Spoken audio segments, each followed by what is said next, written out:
नमस्कार। आप देखना शुरू कर चुके हैं लाइव सिटीज का विशेष कार्यक्रम सुबह की चाय सुबह 8:30 बजे। आज तारीख है 17 जनवरी और बजे हैं सुबह के 8:30 बजे। हमारे साथ वरिष्ठ पत्रकार रवि उपाध्याय हैं।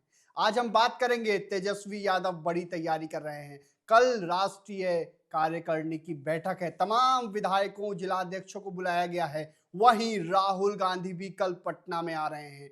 तो क्या बड़ी तैयारी हो रही है, क्या कुछ होने वाला है? साथ ही साथ हम बात करेंगे एनडीए में पेच क्यों फंस गया, एनडीए में मांझी ने क्यों टेंशन बढ़ा दी है, दिलीप जायसवाल ने भी बड़ी बात कह दी है। वहीं बीपीएससी को लेकर कोर्ट का बड़ा फैसला आया है, अब आगे क्या कुछ होता है। प्रशांत किशोर भी बड़ा ऐलान कर चुके हैं, आगे देखना होगा कि क्या कुछ प्रशांत किशोर करते हैं अगले 8 हफ्तों में। साथ ही साथ हम बातचीत करेंगे अन्य मुद्दों को लेकर भी, लेकिन दिल्ली विधानसभा चुनाव पर भी बात होगी। सबसे पहले हम बात करेंगे, तेजस्वी यादव बड़ी तैयारी कर रहे हैं।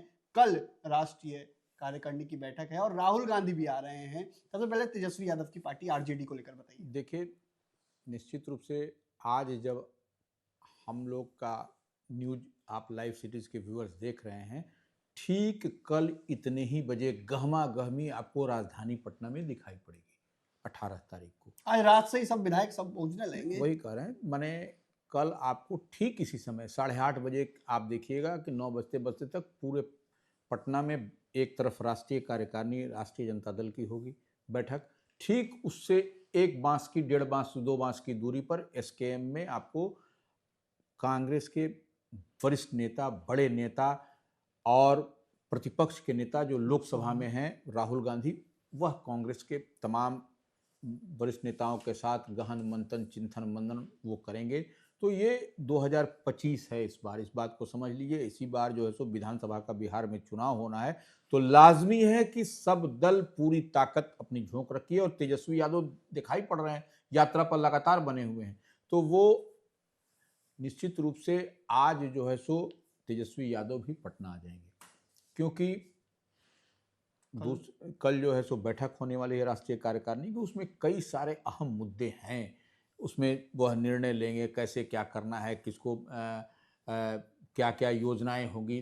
तेजस्वी की ताजपोशी की एक तरीके से कहें तो यह कहीं ना कहीं तैयारी ही समझ सकते हैं इसको। राष्ट्रीय कार्यकारिणी की बैठक में तमाम उन मुद्दों को पर माने चिंतन मनन होगा कि क्या रणनीति 2025 में राष्ट्रीय जनता दल की होगी, महागठबंधन की बिहार में क्या होगी, सब अलायंस पार्टनर को कैसे कैसे कहां पर सीट एडजस्टमेंट और सब जितने तरह की बात हो सकती है। और जो सबसे बड़ी बात, जो तेजस्वी यादव जो आधी आबादी को लेकर के जो योजना चला रहे हैं, 2,500 रुपया देने की बात कर रहे हैं, यह सबसे माई बहन मान योजना, यह सबसे बड़ी बात होगी। क्योंकि देखिए, महाराष्ट्र, आंध्र प्रदेश, आप सब जगह, आप राजस्थान, सब जगह देखिएगा, और साथ में झारखंड में बगल पड़ोसी राज्य में जिस तरीके से मैया योजना समेत और बिटिया योजना, बहन बेटी योजना, सब तमाम तरह की योजनाएं जो है तो आपको देखा, वह आधी आबादी पर हावी होती हुई दिखाई पड़ी। तो यह कहीं ना कहीं, और यह जीत का अगर कहें किसी भी राज्य में जितनी हम बात कर रहे हैं, तो वो उन राज्यों में, उन प्रदेशों में देखिएगा कि आधी आबादी पर जो टारगेट किया जिस पार्टी ने, भारतीय जनता पार्टी ने, वहां पर सफल होती हुई दिखाई पड़ी। और महागठबंधन कह लीजिए तो झारखंड में, पड़ोसी राज्य में हेमंत सोरेन की बाउंस बैक हुई। तो ये तेजस्वी यादव की स्ट्रेटजी होगी यहाँ पर।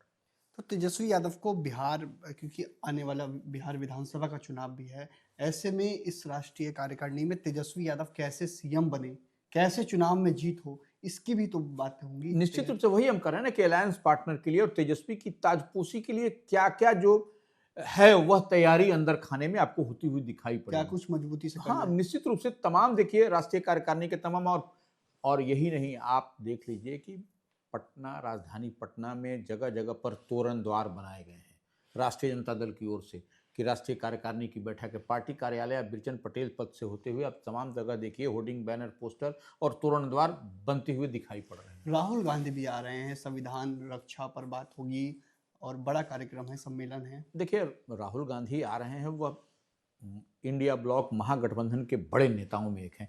कांग्रेस एक धुरी के समान है, उसी पर आपको महागठबंधन हर जगह आपको दिखाई पड़ता है। तो निश्चित रूप से राहुल गांधी के आगमन को लेकर के कल आप देखिएगा कि किस तरीके से पूरा पटना को पोस्टर बैनर से पाटा जा रहा है। और अब प्रदेश अध्यक्ष अखिलेश प्रसाद सिंह एकदम कमान संभाले हुए हैं। तमाम विधायक को जिम्मेवारी सौंप दी गई है और कैसे कैसे रणनीति बन रही है, तमाम जो है सो एक एक चीज पर बारीकी के साथ नजर रखी जा रही है। और उसके बाद मीटिंग के बाद जो पॉलिटिकल कॉरिडोर में चर्चा है कि लालू प्रसाद यादव जो राजद अध्यक्ष हैं वो और राहुल गांधी की संभवतः देर शाम मुलाकात भी हो सकती है। सदाकत आश्रम भी जा सकते हैं राहुल गांधी। देखिए राहुल गांधी तो पार्टी कार्यालय ही है उनका, तो वहाँ तो नहीं जाने और जाने का तो सवाल ही नहीं। लेकिन ये अंदर खाने में जो पॉलिटिकल कॉरिडोर में चर्चा है, ये लालू प्रसाद यादव राजद सुप्रीमो और राहुल गांधी के बीच में मुलाकात होती हुई दिखाई पड़ेगी। लेकिन एनडीए में घमासान बढ़ गया है। एनडीए में मांझी ने एक बड़ी बात कही। जीतन राम मांझी जो सहयोगी दल है, केंद्रीय मंत्री हैं, भारत सरकार में मंत्री हैं, और उन्होंने साफ साफ कहा है कि हमारी तैयारी 40 सीटों पर है, लेकिन मुझे बस 20 सीट दे दीजिए। गांधी मैदान में एक बड़ा सम्मेलन भी करने वाले हैं, इसको लेकर भी हम देखिए एक बात समझ लीजिए, हिंदुस्तानी अवाम मोर्चा के वह संरक्षक हैं जीतन राम मांझी और नरेंद्र मोदी कैबिनेट में मिनिस्टर हैं, केंद्रीय मंत्री हैं वो। लेकिन कहीं ना कहीं जिस तरीके से जीतन राम मांझी ने इशारों में बड़ा संकेत दे दिया है कि 20 सीट हमको चाहिए 40 सीट पर, तो ये 20 और 40 एनडीए में 243 सीट है। 100 सीट आपसे कम भारतीय जनता पार्टी नहीं लड़ने जा रही है, 100 सीट से कम में आपको जेडीयू नहीं लड़ने जा रही है, बचा आपके पास 43। उसी में वही कह रहे सब चिराग हैं, राष्ट्रीय लोक मोर्चा उपेंद्र कुशवाहा की पार्टी है, फिर से जीतन राम मांझी की पार्टी हो गई। तो यह सब तमाम लोगों को कहां पर और कैसे एडजस्ट किया जाएगा, ये सबसे बड़ी बात है। चिराग पासवान को क्या, तो ये आपको यह 20 सीट बोल करके यह टेंशन बढ़ाने वाली बात है। और निश्चित रूप से यह सिर्फ फुटबॉल आपको अगर यदि इसी तरह होगा तो ये निश्चित रूप से एनडीए की सेहत के लिए बिहार में। लेकिन बीजेपी के प्रदेश अध्यक्ष दिलीप जायसवाल ने भी कह दिया जय नीतीश तय नीतीश, सब कुछ फॉर्मूला तय है। देखिए कुछ फॉर्मूला तय हो गया क्या? देखिए दिलीप जायसवाल जो भारतीय जनता पार्टी के प्रदेश अध्यक्ष हैं, नीतीश कैबिनेट में वह मिनिस्टर भी हैं। इस बात को समझिए, जय नीतीश तय नीतीश बोलना यह पॉलिटिकल लाइन है, यह बोला भी जाता है। नहीं बोलिएगा तो अपने आप नेता को, अपने आप मुख्यमंत्री को, जदयू के जो बड़े ऐलान माने जो शुरू से चेहरा रहे हैं नीतीश कुमार बिहार में, उनकी नाराजगी हो सकती है। तो आप लेकिन एक बात और पीछे चलिए, अमित शाह ने क्या कहा, भारतीय जनता पार्टी के सर्वमान्य जो कोई भी हैं तो चाणक्य हैं तो वह अमित शाह हैं, और बिहार को वह बारीकी से देखते हैं, किसी का बोलना काम नहीं करेगा। वह क्या बोले थे बीते दिन, याद होगा सबको, कि चीफ मिनिस्ट्रियल कैंडिडेट कौन होगा एनडीए का, यह पार्लियामेंट्री बोर्ड तय करेगा। तो यह अभी तो पार्लियामेंट्री बोर्ड हुआ नहीं, तो यह दिलीप जायसवाल निश्चित रूप से भारतीय जनता पार्टी के प्रदेश अध्यक्ष हैं, लेकिन उनके बयान का सब आप डिकोड करिएगा तो सब कुछ समझ में आता हुआ दिखाई पड़ेगा कि जय नीतीश तय नीतीश, तो यह तो भाई वो नेता है नीतीश कुमार, इसमें कहाँ दिक्कत है। लेकिन फॉर्मूला तय होने की बात कह रहे हैं। हाँ निश्चित रूप से फॉर्मूला अभी कैसे तय हो जाएगा, अभी तो समय है, अभी एनडीए की बैठक कहाँ हुई, अभी उसके बाद अभी तो फॉर्मूला तय हो जाता तब तो कोई बातें नहीं रहता। दिल्ली विधानसभा का चुनाव होना है, वहां पर अभी एक सीट जो है तो जेडीयू को मिली है और एक सीट चिराग को मिल जाएगी। हाँ, चिराग पासवान के लिए एक सीट छोड़ा गया है। तो यह स्पष्ट दिखाई पड़ रहा है कि देखिए जेडीयू की 2 सीट की डिमांड थी दिल्ली विधानसभा चुनाव में, एक ही सीट पर संतोष करना पड़ा, झटका लग गया। निश्चित रूप से झटका है ये। देखिए कोई भी पार्टी अपने संगठन का विस्तार करना चाहती है। झारखंड में पड़ोसी राज्य में बीते दिन जो विधानसभा का चुनाव हुआ उसमें आपने देखा कि एनडीए फोल्ड से नीतीश कुमार की पार्टी जदयू को 2 सीट मिली थी वहां पर।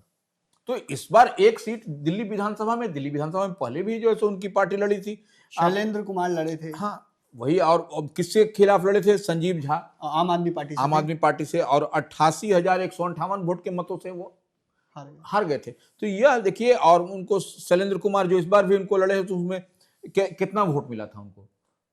तो यह देखिए समझने वाली बात है कि कैंडिडेट लेकर के हारने के लिए भारतीय जनता पार्टी नहीं देने जा रही है इस बार दिल्ली में, और वही बिहार में भी होता हुआ आपको दिखाई पड़ेगा कि जो जीत पर जो आपको जो सर्वे जो भारतीय जनता पार्टी करवाई है उस पर क्या आपका दिखाई पड़ता है, उसी को वह एनडीए फोल्ड में उसी का सिटिंग गेटिंग को होगा या फिर बदला जाएगा। यह भी बड़ी बात है, बड़ी चर्चा है एनडीए की तरफ से। लेकिन मोदी के हनुमान चिराग पासवान को हर जगह फायदा मिल रहा है। झारखंड में भी एक सीट पर लड़े, और दिल्ली में भी एक सीट मिलने की। देखिए दिल्ली में भी देखिए चिराग पासवान की पार्टी को देवली जो सुरक्षित सीट हमको जहाँ तक जानकारी है वहाँ से उनको उनकी पार्टी चिराग पासवान की पार्टी को देने की बात कही जा रही है। एक सीट छोड़ा गया उनके लिए, एक सीट जेडीयू के लिए, एक सीट उनके लिए।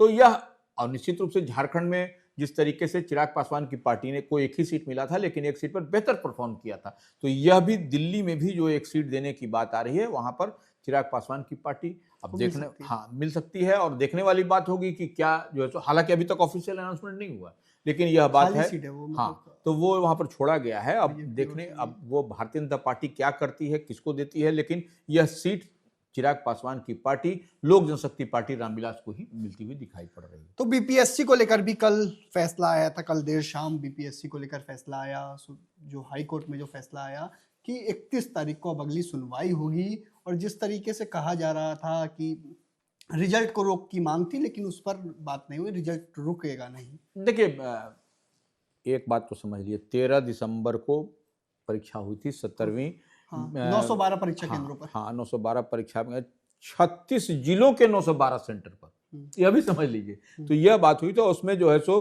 4,80,000 के समथिंग विद्यार्थी बैठे थे, अभ्यर्थी। तो उसमें एक सेंटर पर पटना में 4 जनवरी को फिर से वहां पर री एग्जाम हुआ। तो ये इन लोगों की मांग थी कि री एग्जाम तमाम सेंटरों पर कराया जाए, कि नॉर्मलाइजेशन की बात इन लोग कर रहे थे। लेकिन हालांकि जब बात हुई पटना हाईकोर्ट में तो जोरदार बहस हुई, और जोरदार बहस में आप सरकार का भी पक्ष सुने, बीपीएससी का, और इधर से जन सुराज की ओर से कह लीजिए या दिग्गज एडवोकेट जो है सो वाईबी गिरी लड़े और मजबूती के साथ। तो कहा गया पटना उच्च न्यायालय की ओर से कि 31 तारीख को सुनवाई होगी, 31 जनवरी को। इस पर तब तक आप 30 जनवरी तक काउंटर एफिडेविट पूरा फाइल करके पूरी जो बात है उसकी जानकारी मुकम्मल कराया जाए कोर्ट को। वहीं प्रशांत किशोर ने बड़ी तैयारी कर ली है। प्रशांत किशोर ने टेंट गाड़ दिया है और प्रशांत किशोर अगले 8 हफ्ते उसी टेंट में रहेंगे और सत्याग्रह करेंगे। वो देखिए निश्चित रूप से कल किस तरीके से उन्होंने गंगा स्नान किया, उसके बाद हवन पूजन किया, बिल्कुल, उसके बाद अनशन तोड़ा, केला खाकर। प्रशांत किशोर की पार्टी जनसुराज है, तो जनसुराज जो है सो अब का उसका पता ठिकाना जो है सो अब बदल गया है। बीते दिन 1-2 महीना आप देखिएगा कि वही पता रहेगा जनसुराज मेरीन ड्राइव पर वो जो टेंट सिटी जो बना है उसमें 1 लाख लोग के जुटने की बात हो रही है। 2 महीने के अंदर 1 लाख लोगों को जुटाना। हाँ, तो वो और यह तो यह चलेगा, मैंने 4-8 हफ्ते चलेगा यह उनका सत्याग्रह। तो इसमें वह, और इस सत्याग्रह में सिर्फ 17वीं बीपीएससी के अभ्यर्थी ही नहीं होंगे, तमाम ऐसे जो बिहार सरकार से जिनकी नाराजगी है, जो किन किन मुद्दों पर, वैसे लोग भी आपको जुड़ते हुए दिखाई पड़ेंगे। और सबसे बात भी की जा रही है, और सबसे बात भी कि एक बड़ा स्वरूप वहां पर जनसुराज का बनता हुआ दिखाई पड़ रहा है। और प्रशांत किशोर निश्चित रूप से इस बार एकदम सख्त रुख अपनाए हुए हैं। साफ साफ कह रहे हैं क्रिमिनल केस करेंगे अधिकारियों पर जिन्होंने लाठियां चलाई हैं। देखिए वह तो देखिए निश्चित रूप से प्रशांत किशोर जो बीते दिन जो दिसंबर माह में जो पुलिस लाठीचार्ज हुई और अभ्यर्थियों को चोट लगी, और उसके बाद से जिस तरीके से उनके साथ में सलूक किया गया, तो वह निश्चित रूप से आहत हैं, और आहत होना भी चाहिए। देखिए क्योंकि उन्हीं के भरोसे अभ्यर्थी थे, और अभ्यर्थियों के लिए निश्चित रूप से प्रशांत किशोर जो कुछ करते हुए दिखाई पड़ रहे हैं, यह एक अपने आप में अब तक एक मिसाल बनता हुआ दिखाई पड़ रहा है। तो तेजस्वी यादव की बड़ी तैयारी है, ताजपोशी की तैयारी है। वहीं राहुल गांधी भी बिहार आ रहे हैं। एनडीए में घमासान है, एनडीए में पेच फंस चुका है, क्योंकि जीतन राम मांझी जो केंद्रीय मंत्री है उन्होंने टेंशन बढ़ा दी है। प्रशांत किशोर भी बड़ा ऐलान कर चुके हैं। बीपीएससी को लेकर भी हमारी नजर रहेगी। फिलहाल बने रहिए सुबह की चाय में लाइव सिटीज के साथ। हमारे YouTube चैनल को सब्सक्राइब करिए, फेसबुक पेज को लाइक करिए। धन्यवाद।